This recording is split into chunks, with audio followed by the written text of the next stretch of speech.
Robert King. Here. I'm here. Mary Cronin is going to be absent. Diane Cervello. She called me and she'll be absent. Carla Morano. Here. Joan Mead. Here. Mary Comstock. Here. Ed Torian. Absent. And Paul Swenson. Here. We have a quorum, Mr. Chair. Okay, good. And could I ask that the secretary read the minutes from the meeting of May 14th? Sure. Please. The minutes from Monday, May 14th meeting, all the commissioners were present. The commission had a discussion, accepted minutes from April 28th meeting. The commission heard input from the public, from Joel Urice, who spoke about the importance of an annual limit on bonding, from Lynn Waller, who spoke about, again, the need on capping the annual amount of bonding that doesn't go to referendum. And also she mentioned and brought up her opposition to the plan of combining the planning and zoning commissions. Margaret Mitchell spoke against combining the planning and zoning commissions.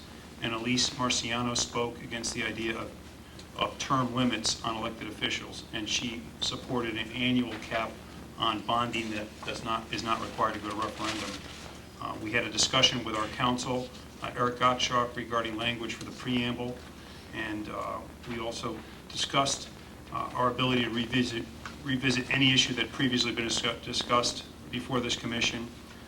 And we did then have a vote. There was a motion made by Diane Cervello, seconded by Ed Torian, to add language, the language per annum to the bonding section, 7-10 of the charter. That was rejected, that motion. The commission then discussed term lengths and limits for various elected offices in the city government. Those were the minutes. Okay. Are there any corrections to the minutes? Just as a point of order, I think that the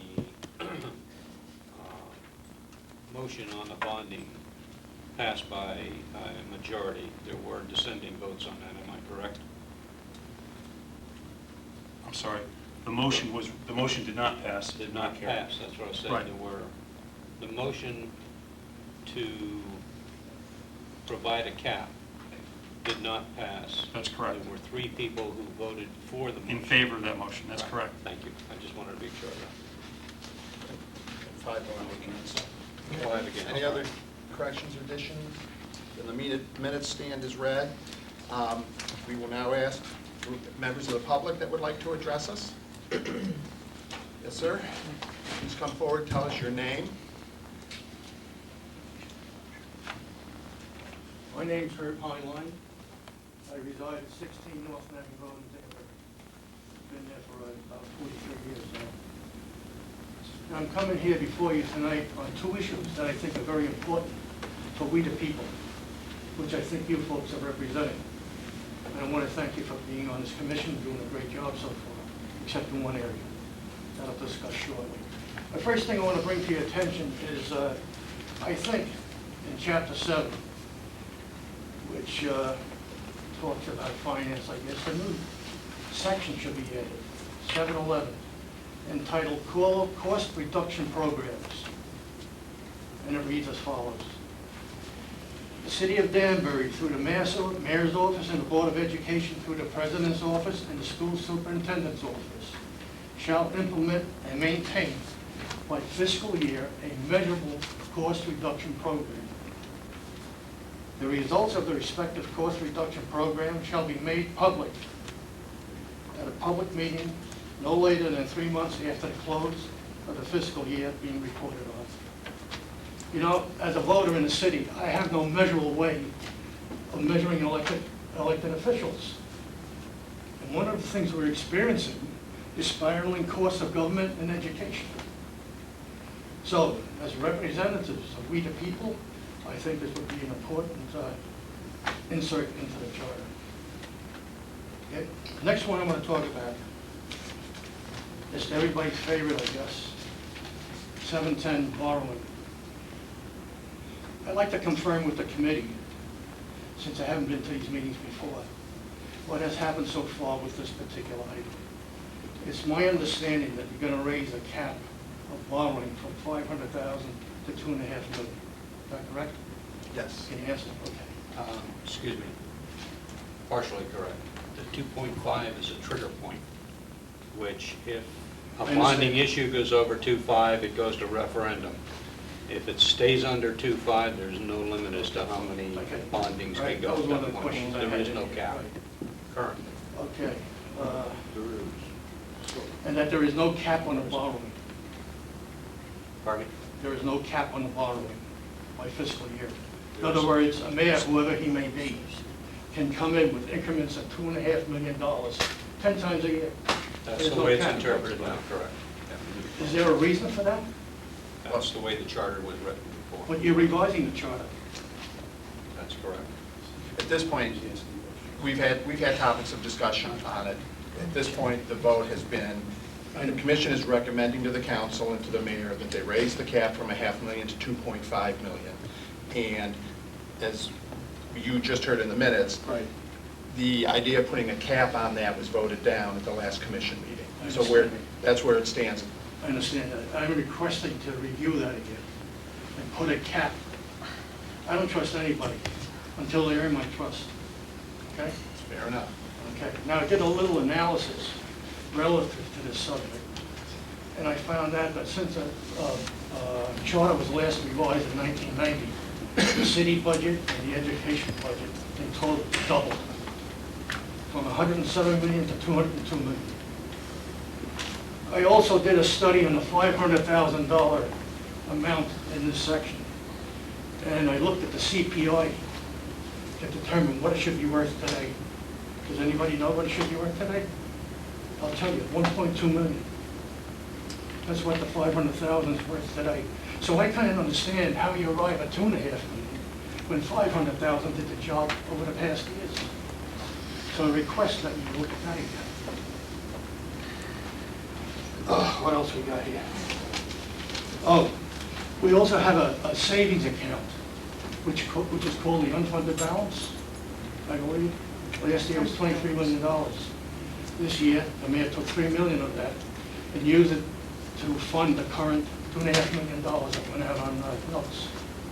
Now, if the mayor is tight for money, any mayor, he has that savings account to draw from.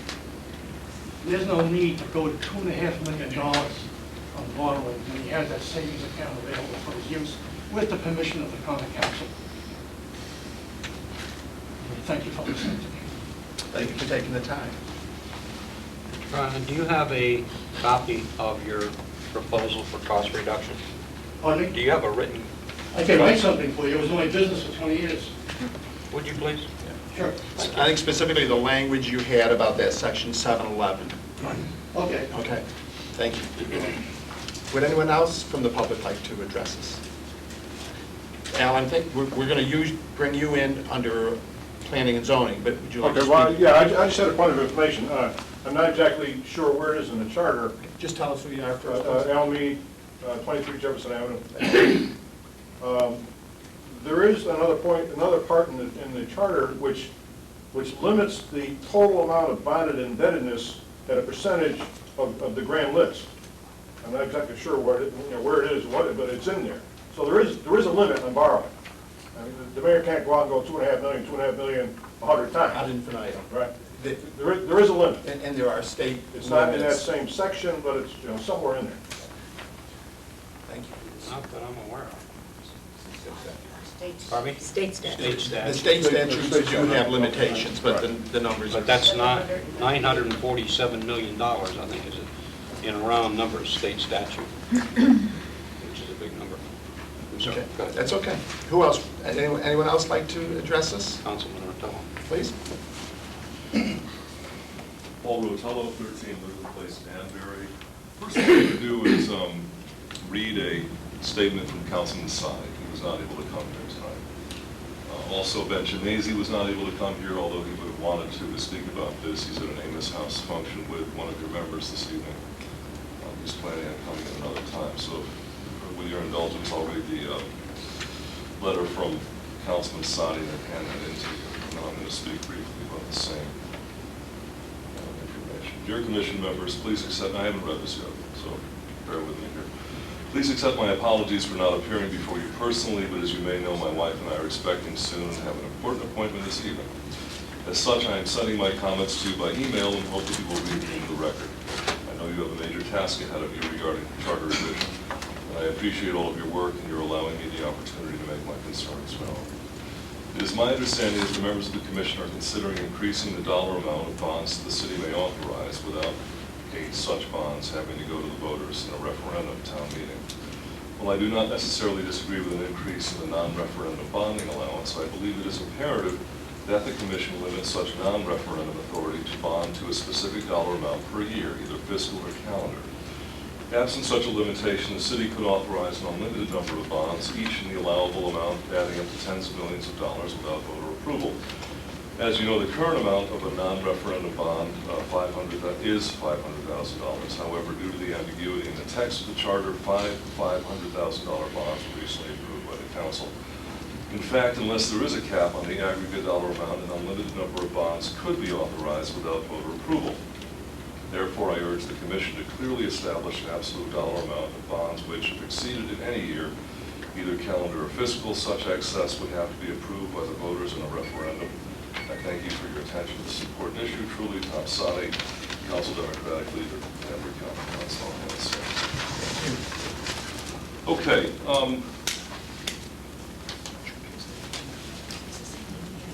Probably the least interesting aspect of any charter revision would be the actual legalese, the language itself. Everybody wants to do grand things with a new charter. Term limits, term extensions, remove council people, make the mayor stronger, combine planning and zoning, all kinds of stuff. So you could look back 10 or 15 years ago down the road and say, I did that. While the least interesting to many people would actually be the legal language, in many cases it's, as it turns out, the most important.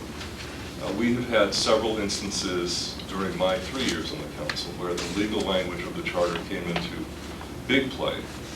And there were many, many hours spent between council members and corporation council debating specifically where we stood on a particular issue of great import to the citizens of Danbury, Connecticut. I can name a couple of things. The parade ordinance, for instance, that went back and forth many times about the process.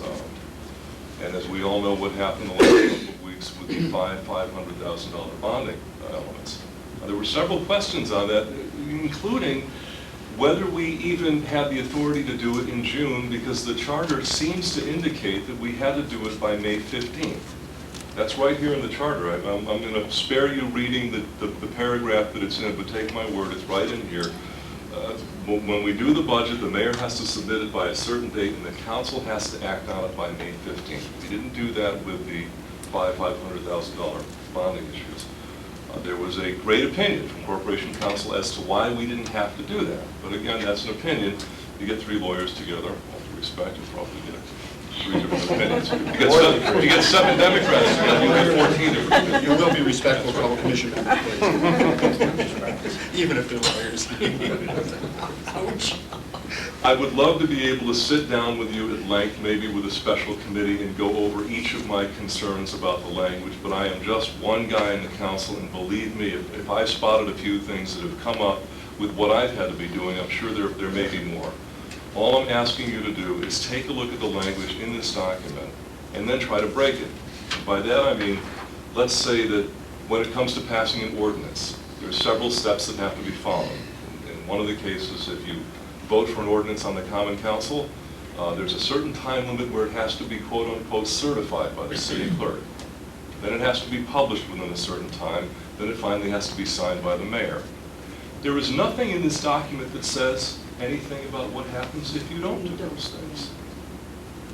We had an instance last year where an ordinance was not certified, was not published, and not signed within the time period, but it's still an ordinance. Or it isn't. We don't know. Because while it says you shall do these things, it doesn't say what happens if you don't. The assumption is that they're telling you that you have to do these things to create an ordinance. The assumption, again, would be that if you don't do them, you don't have an ordinance. It doesn't say that.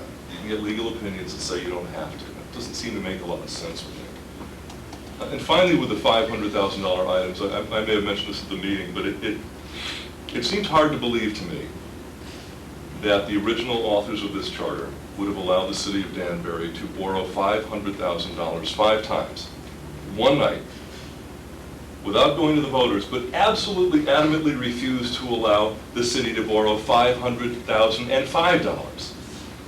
It doesn't seem to make a lot of sense. On the one hand, they're saying you can borrow 2, 3, 10 million, whatever you want, within the limits of the state statute. On the other hand, for a single item, you can't borrow more than $500,000.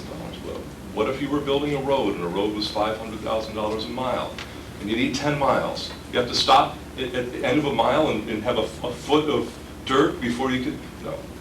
Clearly, I think the intent of the original authors was to limit borrowing without going to the voters for a one-shot deal for $500,000. The language is ambiguous. Ambiguous language is not the same as flexibility. I will grant you there may be cases where you want to include flexibility in your language. You want to give, under certain specific circumstances, the ability of the government to function in ways that we may not be able to anticipate.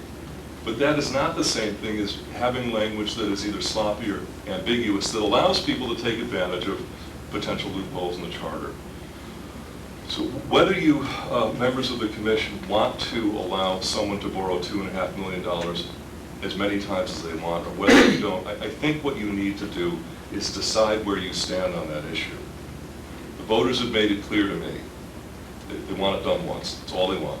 One time a year, whatever your limit happens to be, whether it's 1.3 million, the inflationary cap that we heard about tonight, or you want to make it 2.5 million so that at the next charter revision with inflation it will have reached that point, because we're going forward here. We're not starting from today and finishing today. We're going to start today and maybe finish the next charter revision. Could be 25 years from now. So you might want to raise that cap a little bit to take into consideration some cost of living indices that may be going up 10, 15, 20 years down the road. But I think you need to decide whether it's for borrowing, ordinances, or any other thing, if the language itself is clear enough that it allows the city to do what it needs to do, but at the same time does not allow the city to do what might potentially be improper. Thank you. If you have any questions, I'd be happy to answer them. But I have nothing written down besides the letter from Councilman Sadi, because what I'm talking about is infused throughout this document. Any questions or comments from any commissioners? Thank you. Eric, Rick, were you going to say something? No. Oh, you looked? Not yet. Okay. And Paul, just to give you a little bit of background from where we are, anything you see in the charter that you think should be brought to our attention would be helpful to us, because most of us haven't been on the council.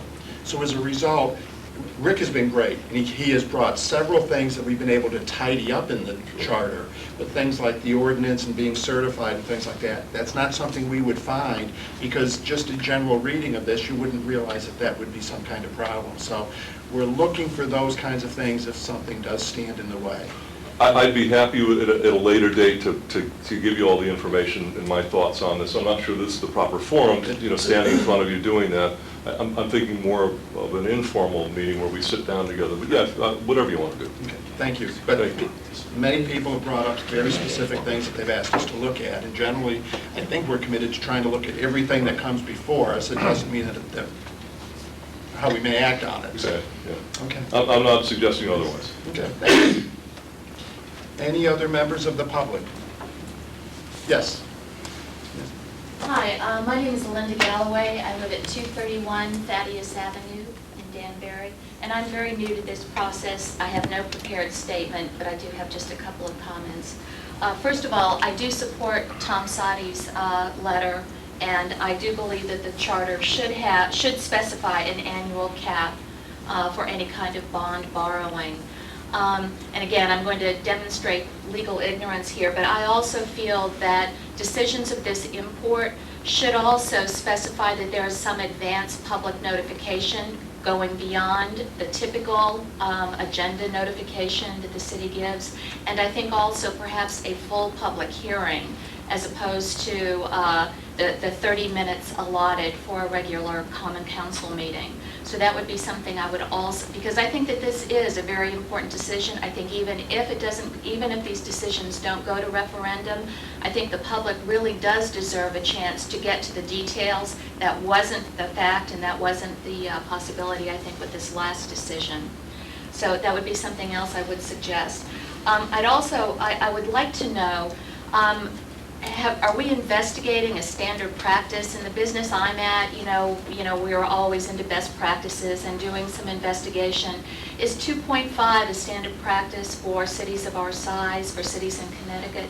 That's a question.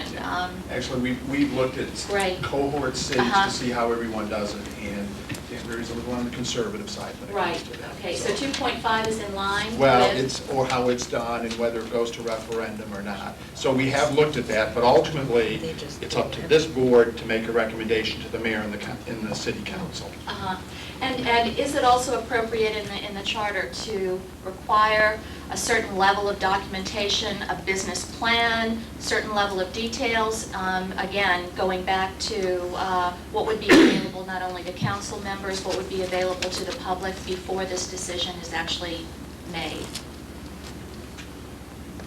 Again, that was something I was appalled. You're asking in the budget piece or just in going to referendum? Because the bonding piece simply is a trigger point above which the mayor has to go to the public. No, I'm actually, I think even for those projects that are, let's say, under the 2.5 level or whatever that is, a certain level of documentation that would be available to council members, to the public, that would really get into the details of what this spending is actually going to be on. Again, as a citizen, I felt very in the dark. When I sat in on the common council meeting last week, I was appalled at the lack of detail, appalled. So that would be something. If I can add some perspective to that one. The annual budget contains the capital Right. plan. And in the capital plan, which is solicited from the various departments and their needs, the annual budget includes the capital plan, which in effect is the beginning of the bonding process. When those projects are recommended by the mayor to the common council, the option would be to either fund that through borrowing or through the current operations, meaning the current budget. So there is detail available. Whether it is sufficient, I'm not prepared to say that. Maybe some of the councilmen could elaborate on that if they would like it. But It was just my impression from the types of questions that were asked at the council meeting the other week that there were quite significant details that were omitted. I mean, whether it was that people didn't do their homework, no offense, or that it just wasn't available. Well, this discussion is getting beyond what we should be doing here. Okay, sorry. But if the council members would raise their hand, perhaps you guys could have a meeting in the hallway and just, because it Well, would anyway, be helpful. so I don't know if that's appropriate for the charter, but that would be something also. Okay. Thank you. Any other members of the public would like to address us? We'll go to the back of the room, please. Fred Visconti, 31 Mountville Avenue. Go up so you can pick up on the mic. I'm sorry. Fred Visconti, 31 Mountville Avenue. I'm just here tonight to also be in favor of Mr. Sadi's, Councilman Sadi's letter to you people in regards to the bonding issue. I think you really need to go back and study it, look at possibly putting a financial cap on it, and adding some language that really has to be added. It's a very important piece of material, and there's a lot of concern that I'm getting. I hear every day, and I pick up the phone listening to my constituents and other constituents from other areas. So I think you really need to sit down and take a look at that again and see what you can do with it. Thank you. Thank you. Councilman? Mr. Visconti? Just, I also want to add, I believe you were the gentleman that was awarded a key to the city for your efforts. Yes, sir. Well, this commission would like to recognize your efforts as well. Thank you. For those who are unaware, this gentleman went into a burning house and rescued a member who was a Mitchell family, was it not? Yes, it was. Right. Yeah. Well, thank you, and well done, sir. Thank you. Appreciate it. Other members, all the way in the back, I'm sorry, yeah, in the back row, and then Lynn, you'll be next.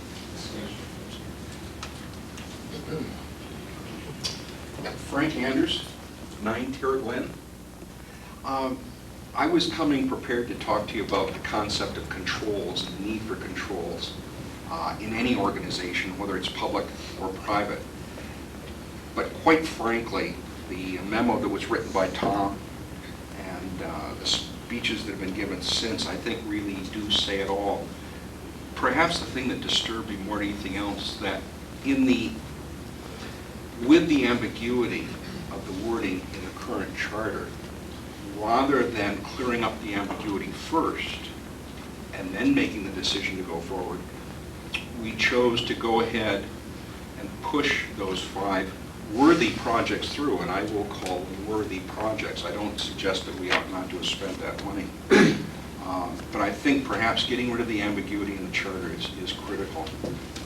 And just another thought, what you might think of is rather than setting a cap or a limit that's good for the next 10 or 20 years, build in some sort of escalator clause based on some quantifiable factor so that we're not stuck. If $2.5 million is what we absolutely need now every year going forward, and I would suggest to you that number is rather high, perhaps $1 million, and then escalate it based in on some quantifiable or known factor. Just a thought. That's all I have. Thank you. Lynn? Thank you, Carmen. Yeah, I'm sorry it took me so long to get to you. Even short when I sit down. Lynn Tappas at 110 Haystown Road, and I've had my knickers in a real knot over the bonding, the big bonding proposal, the 2.5 million. And it's for a couple of reasons. I've been paying attention. There was a budget hearing that included the capital projects back in, give me a month, May? No, the hearing. It was in April. And I went to the May Common Council meeting to speak on it and was told, no, we're not doing it. We're not doing the capital projects with the budget. We're doing them next month, come back next month. I hope that people doing the charter revision will look at the charter not as like our Constitution or not as the framework saying the way that we do things. I hope you would look at it as something that the public relies on. I mean, it says how many members of the council there are, and what their powers are, and what the mayor can do, but what can we rely on? What can we rely on month after month after month to be true?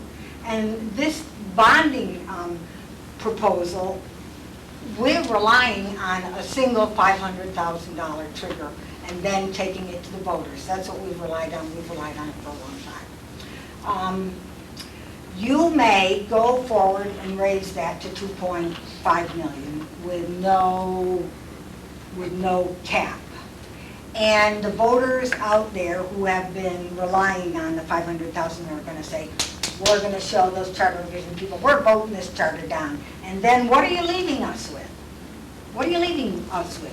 You're leaving us with this interpretation from Corporation Council that the 500,000 has no temporal limits. Could be 500,000 a month, a project, a quarter, whatever. So you're not fixing it. I have a tremendous respect for the effects that planning and zoning rules and regulations have on municipalities. If you don't appreciate how it can benefit or be detrimental to a community, you don't appreciate the power that these regulations have on communities and how they affect the communities. Danbury is unique, like the gentleman before me stated. It's different than the surrounding communities.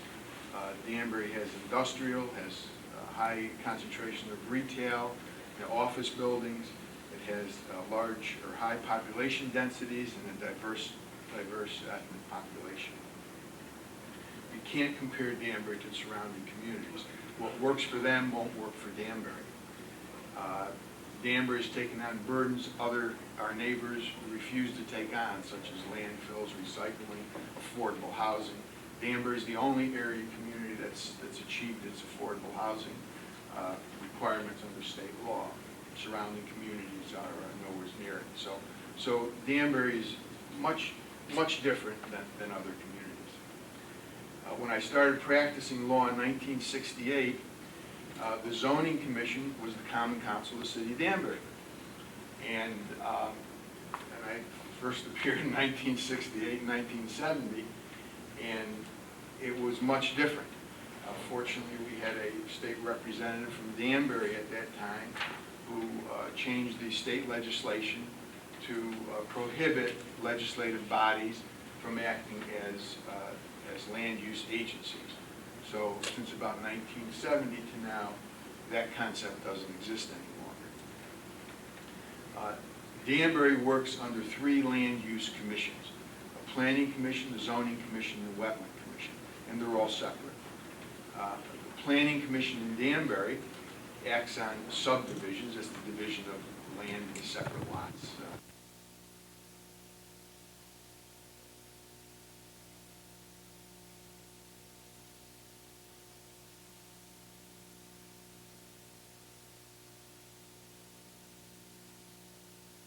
And they act on floodplain permits.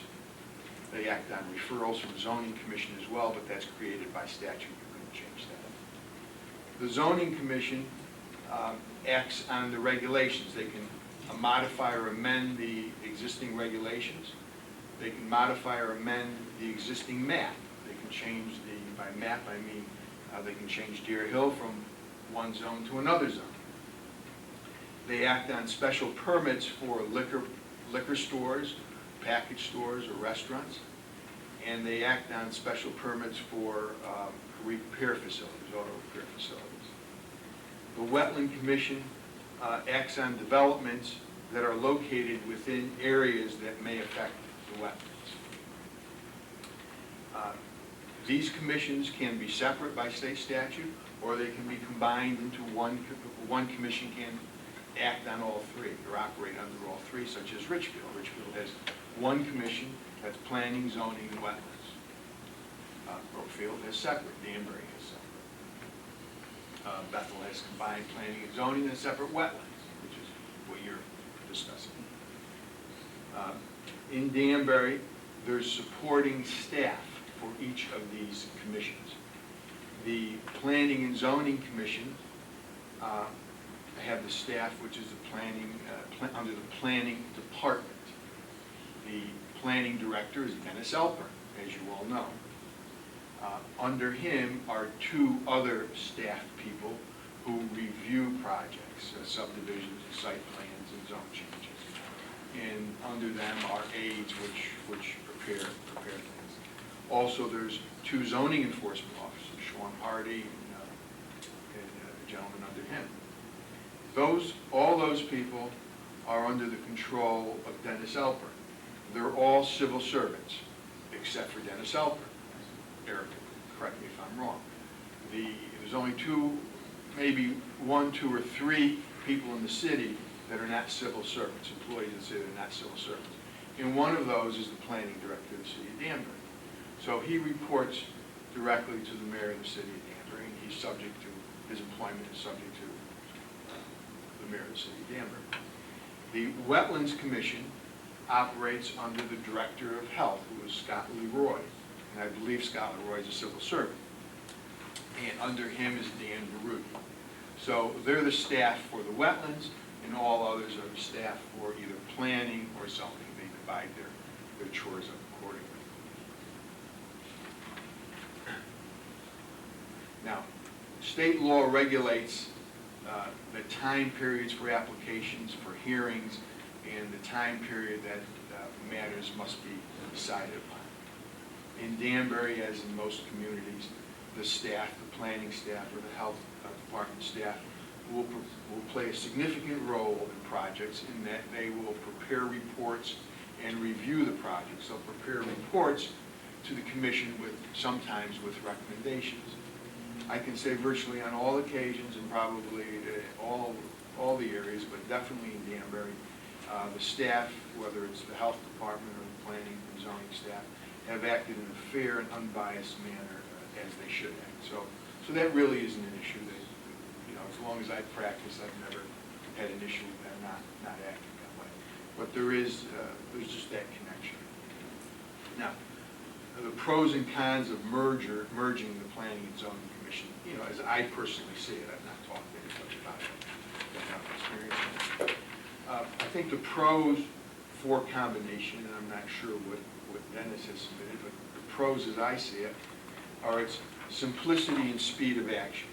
The simplicity in that you file an application, if you have one commission, they can, and if that commission requires them to wear the hat of zoning and planning at the same time, well, they can act on it. They can act on it quickly and smooth the process for the applicant, whether they approve it or deny it. It's just a quicker and easier process, less expensive, et cetera. The second pro, I think the members may be more knowledgeable in all aspects of land use and planning and zoning. I think understanding both the subdivision site plan and the zoning regulations by way of amendment in areas, they will definitely become more knowledgeable in the whole process. Now, the reasons I think you should consider in not combining the two commissions are, one, that, the simple one is it works, why change it? While there's always complaints, I think 99% of the time this process has worked. Secondly, the current system has its checks and balances. I think that there's always sometimes where you have to go back to zoning or planning, but there's two different commissions involved. And believe me, there's two different types of thinking involved. The third and most important reason I would have in not merging them is that, in my judgment, it would create too much power in too few people. Whether you're pro-development or anti-development, it doesn't matter. The concentration of the decision-making in very important issues will be left up to probably 2 or 3 people. Because those 2 or 3 people, even though you may have a commission of 7 members, whatever the charter says it will be, really will be controlled by the most influential members of the commission. And there usually are 2 or 3 influential members that can control a commission. There are towns that have combined commissions where there are members who have been on them for 30 or 40 years. The power is staggering. They're on them that long because they just love the power, in my judgment. And it's there, and you can't get them off. You may think you can get them off, but you all know the political process, the nomination process within caucuses and things like that, and they just can't get off. They just don't get voted off. They're on there as long as they want to be, and they become extremely powerful. And being powerful in planning and zoning is, in my judgment, because I'm in that business, is you wield just tremendous power. You just wield tremendous power within the community. In my 40 years doing this, I haven't experienced this kind of concentration of power in Danbury with separate commissions. No one person or small group of people have ever been able to control any commission under the current structure that I've seen. Members don't become fixtures in Danbury. Usually after 6 or 10 years, they're very happy to get off. They've had it. And the reason I think for that is because they're just one of several members on the commission. Their voice is heard, and they can't control that commission. If they could control, you'd see them on a lot more. And to me, that's good. I like change. I like different people on there. I've seen a lot of people come and go, and I think I've been friendly with them all, and I think everyone has always acted in good faith. I've accepted what anyone's decisions are, as long as they're acting in good faith, and as long as they give the other party on the other side an opportunity to express themselves. And that's how it's worked here in the process that we have. So that's really where I am. I have notes here about someone I know that's been on 30 or 40 years in the town, but we don't. Just accident me. Okay. He had died before they took him off. Now, would you like to? Just a couple of comments. Paul is a great job from the good historical. Tell us your background with this. Well, I served on the zoning commission for 6 years, 4 years as vice chairman, back from 87 to 93. And then subsequent to that, I served. Ran out of tape.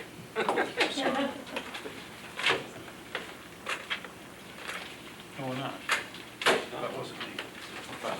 Subsequent to that, I served 2 years on the common council, and Paul is correct in that the zoning was part of the common council back in the early 70s.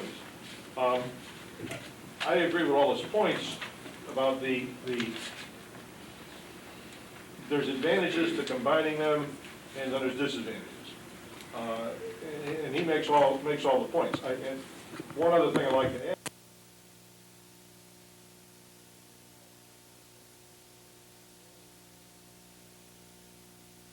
I was presented before the night of the meeting, and Woods meeting prepared, and listened to other people and reach form an opinion, and reach a conclusion, and make a decision. That took a fair amount of time. And the salaries for zoning commission members it's unbelievable. Zero. Yeah. All right? Same thing with planning commission. Planning commission members are unpaid also. Difference being the zoning commissioners are elected, planning commissioners are appointed. I would think if you decide to combine them, that it should be an elected position. You might also, in combining them, if you decide to combine them, you might also want to expand the size of the commission. Just because of the amount of, I think it's, what is it, 7-member zoning commission now? How many are in the planning? 9 and 5 and 9. Five in planning and 9 in zoning? Without Is that without alternates? Right, okay. Because there's what, 2 alternates or 2 or 3 alternates to the zoning commission? They'll probably ought to be increased by, if you combine them, ought to go probably like an 11-member board. The advantage, and Paul correctly points out, is that there's never, you're hearing the same presentations by attorneys and developers and requests for zone changes, whereas we used to get referrals from the planning department, and then we would make recommendations to them, and we were not always on the same page. And it led to some, I'm not sure the smoothest of decisions reached, and it was not fair to the entrepreneurs who want to make development and invest in the community and broaden the tax base and all those things that they want to do. So it's a tough decision, and I'm on the fence. I can see the pros and cons of both, as Paul's correctly pointed out. And having experienced it, it's going to put an awful lot of burden. If you combine the commissions, it's going to put an awful lot of burden on the individuals of those commissions for the amount of time and effort it's going to take for them to serve the community correctly. Questions or comments? What I remember from our meeting with Dennis was, he talked about the fact that sometimes he couldn't get zoning and planning on the same page. And that, and Al, you kind of alluded to that. Yep. And that seems to be the biggest reason for doing this, so that planning, they would do all their work, and it would lose something in the translation when it got to zoning. And he gave us a specific example of trying to hold light industrial land in the city, that there's very little left, and he's always trying to hold on to it, but then projects would come up, and suddenly you can put in a Home Depot or Lowe's or something on very usable light industrial land. And he talked about the frustration of planning and zoning having all the right ideas, and then zoning would kind of override it. I just couldn't understand, why couldn't we get the information from planning and zoning, or from planning to zoning without it being a combined commission? But isn't that good, that different people have different opinions, rather than having Dennis say, this is how it should, that's right. Well, that, yeah. This is how it should be, and 2 guys that are in control say yes or no, and that's it. I don't think you want that personally. It seems like a lack of communications, Paul. Well, no, it's not. It's a. Well, I'm saying it seems like it to It me. almost seemed like one Would that was help? vision, one was like the extended vision, and one was, here's what we do day to day, and they seem to be at odds. And that's what we're trying to figure out. Yeah, Well, and different people have different opinions. right, and there was an issue where, while I was serving on the commission, that we changed a large IL-40 zone, a light industrial zone, to commercial to allow a commercial development. And Because commercial development they're- is like stores? and- Yeah, right, like retail stores. Because there hasn't been a whole lot of demand for manufacturing plants, not only in Connecticut, but in our country, for a lot of different reasons. So from a tax base, looking out for, for benefits of the city of Danbury and increasing the grain list to keep our taxes reasonable, we changed the zone to a commercial instead of light industrial. And that could be exactly, one of the things that the planning director probably wasn't in favor of. But there is a plan, the Danbury plan. Yes, there is. which I've gone through. And I guess what's a little confusing is we set out a plan of action for the city. But that Something can can be change. altered, yeah, well, that's what it seems, thank you, Al. That seems to be it. We have it, and I recognize that's a snapshot in time. But is there really an effort to abide by the overall plan that presumably has been accepted by the mayor and common council and other folks involved in the development of Danbury? Is that something you would be involved in Yeah, as well? there's clearly an effort to abide by the plan. The state statute requires you for any changes to show how you're in compliance with the plan. And the zoning commission or the planning commission will make you state those reasons. It's up to them if they feel that you are in compliance. The plan's not so rigid, there's the flexibility in it, of course. But you have to be by state statute in compliance with the plan, or demonstrate it. And they have to make a finding that you're in compliance. So would there be more flexibility because there's two commissions as opposed to a little less if there were just one? Well, the plan development is prepared by the planning commission. It goes to zoning, it's referred back. Zoning changes are done by the zoning commission with referral from planning. So everybody, has a say. I don't know, your question is. Okay. Yeah. I mean, it just seems that Mr. Elpern's point was that we have a plan of development. The electors of the city they see this plan of development, and all of a sudden, out of the zoning commission comes a zone change that's at variance with the plan of development. And I think his point of so strongly advocating a combination of the two commissions is his belief that we'd hew a closer line to our general plan of development for the city of Danbury, with all our projects, with one commission. It seems to me what he's saying is that, and I'm not want to criticize him, but he would have more control if it was only one group to deal with and he was writing the reports for that group.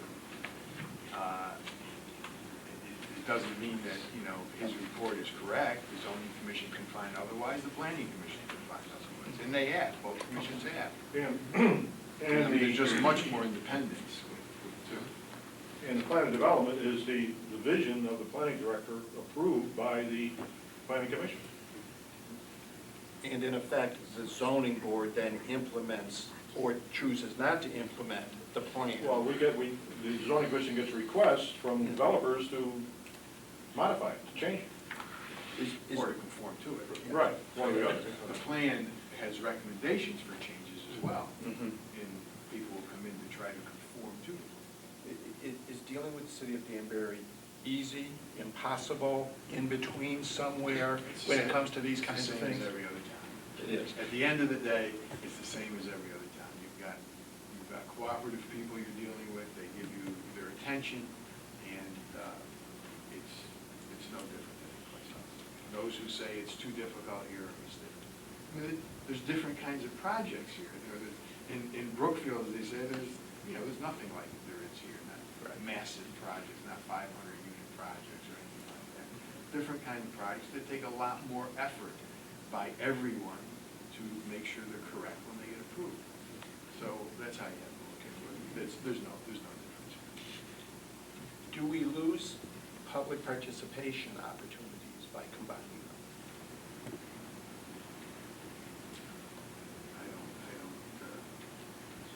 No, I wouldn't think so.